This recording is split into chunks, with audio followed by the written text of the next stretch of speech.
Hello guys, welcome to Binary Programming. So in this video we are going to discuss the most common and most important question in Java interview. The question is, what is the difference between double equals operator and equals method in Java? So from the theory point of view, we can say that the basic difference is double equals is an operator and equals is a method. Another important difference is that double equals operator compares the references of the two objects and dot equals method compares the content of two objects. In simple words, we can say that the double equals operator checks whether the both objects are pointing to the same memory location, and the equals method checks whether the content of both the objects are same or not. And as we know that equals method belongs to the object class.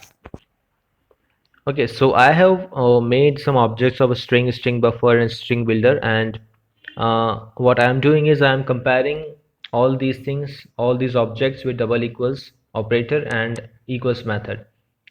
So let's see what are the output of these things, and we will discuss the same, whether what implications it has when we apply the objects on dot equals method and we apply the objects on double equals operator. So first we will execute this class, and based on the output we will discuss the conditions. So the first condition, it is true. So what it says, the first condition says that whether s1 double equals s2. We are applying double equals operator on s1 and s2. So s1 is of string type and it equals to binary. S2 is also of string type and it also equals to binary. So what we know is the double equals operator checks the memory location. So in this case, the s1, when we create s1 is equals to binary, so it creates a memory location in string pool of binary. Now again, when we create a string s2 which is of type binary, then again it will not create a new memory location in string pool. Rather, it will point to the same memory location which is created for s1. So in this case, s2 is also pointing to the same memory location on which s1 is pointing. So the memory location of s1 and s2 are same. So when we apply double equals operator on s1 and s2, it checks for the memory location, and in this case the memory location of s1 and s2 are same, so it will return true. Move on to the second one, which is false. So the second condition is s3 double equals s4. So we are creating two objects of a string type s3 and s4.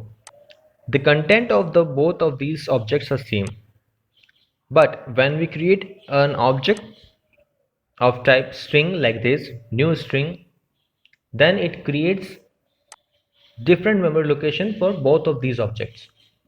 So s3 has a different memory location and s4 has a different memory location because they are created with new operator.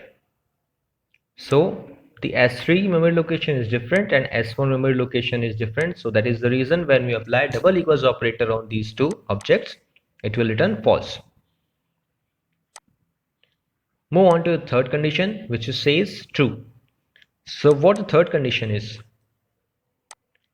The third condition says s3 dot equals s4.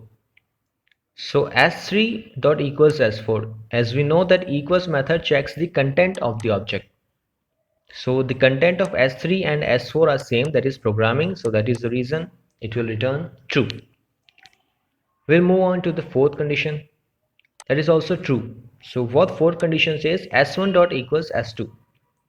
So s1 also has binary and s2 also has binary. So both of these have binary, means the content is same for both s1 and s2, and equals method checks only the content, not the memory allocation.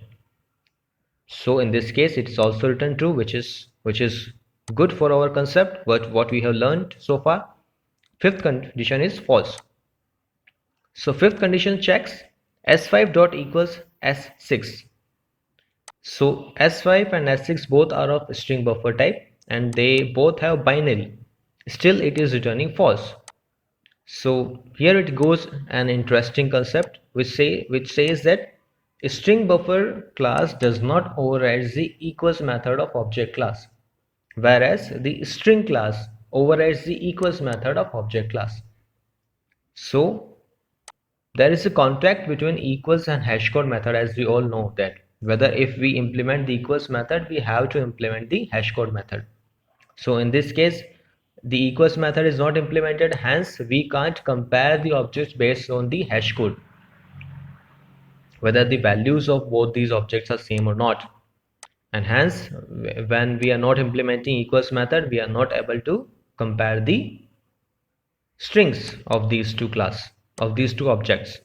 So that is the reason when we apply equals method on the string buffer object, it returns false, means it is not able to perform the basic equal operation whether the content of the objects are same or not.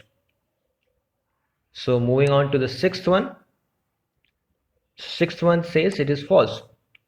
Sixth ones, what we are doing on sixth ones, we are comparing S5 and S6 based on the double equals operator. So as we know that double equals operator checks the memory location, but in this case we are making two objects with the help of new operator, and so they got allocated with two different memory location. Hence it will return false. So the seventh and the last one is also returning false. What is the seventh and the last one? Seventh says that S7 dot equals S8. So S7 and S8 both are of string builder type, and they both contain the programming. So the same applies to the string builder also. What applies to string buffer? That string builders also does not override the equals method of object class. So the same which applies to string buffer, that it will not be able to check the content of the two objects whether they are equal or not. So it will return false. Just like our string buffer one, which also return false. So what we learned so far is the string buffer and string builder does not override the equals method of object class. So when we perform the equals operation on these two objects, it will return false, whereas the string overrides the equals method of object class, and hence when we perform the equals map operation on two string objects, it will return true. So guys, I hope so that I am able to clear your confusion between the equals operator and equals method. So in the next video, I will cover more questions which are frequently asked in Java interview. Thanks guys for being here.